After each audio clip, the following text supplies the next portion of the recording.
Quand on reçoit 100 000 à 300 000 € d'indemnité suite à un accident ou une maladie, on se pose souvent la question, qu'est-ce qu'on peut en faire? Et c'est vrai que c'est pas anodin, quand on a un accident ou une maladie, ça peut évidemment, quand on a des indemnités, ça a été grave, donc c'est pas une bonne nouvelle, hein, je vais pas vous dire félicitations, vous avez gagné 200 000 € d'indemnité. Non, c'est qu'il y a derrière, il y a eu un sinistre, et avant d'aller plus loin dans la vidéo et de vous expliquer comment faire et comment gérer cette somme qui vient d'arriver sur son compte, eh bien, on va déjà reparler un peu de l'assurance, parce que pour le coup, c'est pas automatique.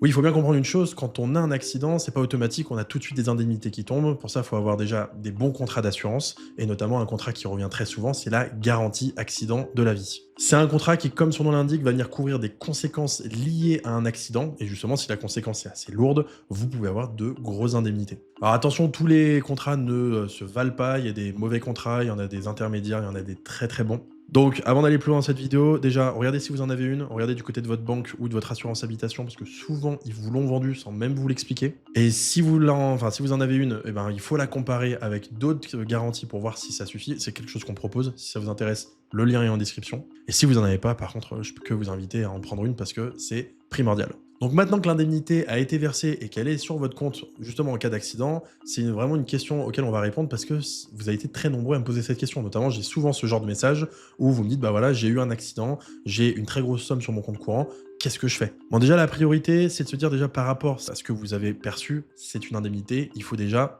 vous indemniser. Cet argent va être nécessaire à financer, par exemple, du matériel médical, financer de la prestation médicale. Bref, vous allez forcément avoir des choses qui vont nécessiter un financement. Donc déjà, priorité à ça, c'est une indemnité, hein, vous n'avez pas gagné au loto. Par contre, souvent, ça peut être des sommes assez importantes, notamment sur du préjudice moral. Et si vous n'avez pas de coût direct lié à ça, c'est de l'argent que vous allez pouvoir utiliser et consommer.